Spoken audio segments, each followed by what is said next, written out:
안녕하세요. 고명환 아카데미 1기 27호입니다. 오늘은 얼마 전에 제가 처리한 분양권 얘기를 해볼게요. 아파트를 사는 방법은 그냥 다 지어진 아파트는 일반 매매로 매도 매수를 하면 되잖아요.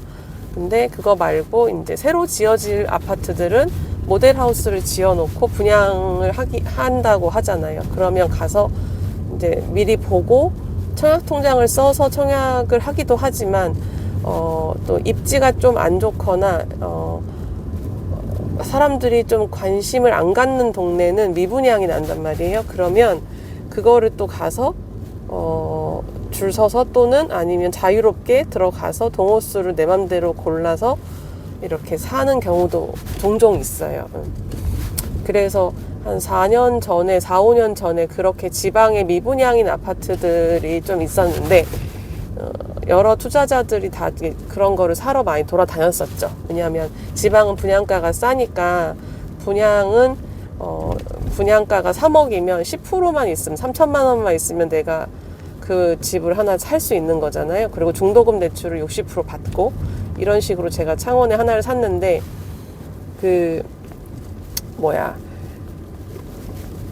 그게 이제 입주가 생각보다 제대로 되지 않아서 다른 같은 시기에 분양했던 아파트들은 다 입주를 했는데 얘만 시행사가 좀 문제가 있어서 입주가 많이 지연됐어요. 1년 넘게 지연되면서 매도를 못하는 상황이었는데 이제 지난달에 사전 점검을 해서 집 상태는 괜찮아가지고 이제 매매 문의가 들어와서 계약금에서 2천만 원을 포기하고 매도를 했어요.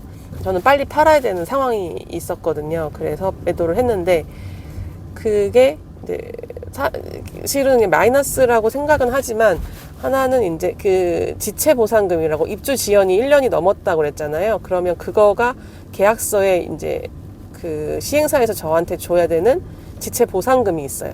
계산상으로 2천만 원이 넘는데 그거 지금 소송 중인데 얼마를 줄지는 이제 서로, 결론은 이제 판사들은 이제 합의를 좋아하니까 합의로 갈 것 같긴 하거든요. 근데 법으로는 지금 계산상은 2천만 원이 넘긴 한데 한 60-70% 주지 않을까 예상은 하고 있어요. 아무튼 그런데 그렇게 분양권을 지방에 부동산 투자, 아파트 투자가 화랑길 때 지방의 분양권, 아파트 분양권을 사서 힘들었던 분들이 되게 많아요. 제 주변에도 많고. 예를 들면 거제 같은 경우도 부동산 화랑장 때 아파트들을 막 분양해요. 왜냐하면 그걸 시행하고 시공하는 이런 꾼들은 그 전문이잖아요. 그분들은 이제 분양이 잘 될 것 같을 때 판단 말이죠. 그래서 또 분양가도 비싸게 받을 수 있으니까. 그래서 거제 뭐 아파트는 4억 정도에 분양했는데 지금 마이너스 1억 2천 정도 하니까 2억 8천이면 살 수 있고. 그래서 또 그거를 또 별장처럼 사시는 분도 계세요. 거제가 되게 좋거든요. 따뜻하고. 그다음에 뷰도 좋고. 아무튼 그랬고 또 다른 분은 지인분은 그 민간 임대 이제 충주의 민간 임대 아파트도 4억 정도? 3억 5천?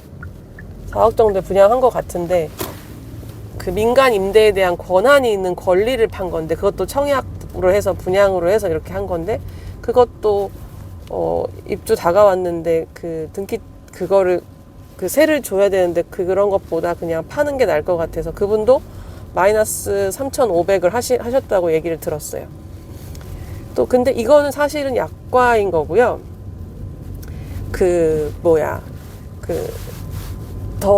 제가 들은 것 중에 제일 좀 안타까운 얘기는 그 지식산업센터라고 말은 공장인데 그냥 보면 용어는 좀 약간 있어 보인단 말이에요. 근데 그런 것들을 절대 사시면 안 돼요. 용어가 있어 보이는 게 제일 위험합니다. 지식산업센터라고 그래서 약간 공장이라고는 하지만 사실은 구분상가 같은 거예요.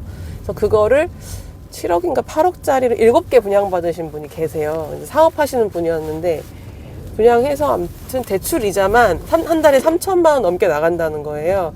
그래서 그 사람이 지금 어떻게 1년은 버텼는데 이제 못 버티는 상황이 된 거죠. 지금 등기를 다 쳤고 그 공실이고 이제 임차인을 못 구하고 하니까 그러니까 계속 3,300을 내야 되는데 숨이 막히니까 지금 협의 이혼을 할까도 하고 있고 그다음에 가지고 있는 아파트들을 이제 정리를 빠르게 급매로 처리를 해야 이제 빚을 어떻게 대충 해결을 그래도 좀 더 버틸 수 있으니까 그 신림동에 있는 아파트도 하나 팔고 그다음에 전세 보증금도 6억 이 현금 들어가 있는 거 빼서 이제 월세로 가고 뭐 이렇게 할 계획이라고 하시더라고요. 아기가 3명인데 애들이 3명인데 그래서 사업이 잘 될 때 지식산업센터를 7개를 샀는데 이게 사업까지 잘 안 되면서 그거에 대한 대출 이자까지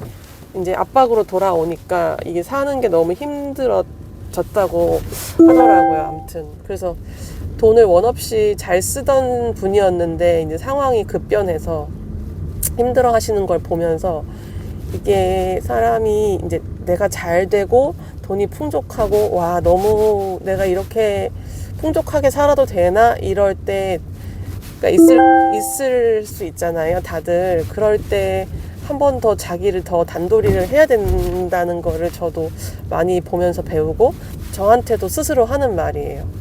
이게 운이 좋아서 내가 돈을 버는 기회가 있잖아요. 그러면 그건 결국에는 운인 건데 그 운이 잠깐 들어왔을 때 딱 이렇게 지퍼를 올려야지 그게 아니고 그냥 그 운을 즐겨버리면 그 운이라는 놈이 다른 사람한테 가버린단 말이에요. 얘는 오늘 줘도 감사할 줄도 모르고 겸손할 줄도 모르고 더 방탕한 생활을 하네 뭐 이런 식으로 알 수 있다는 건데 그 운이 돈이랑 이렇게 이꼬를 하면 맞을 것 같기도 해요.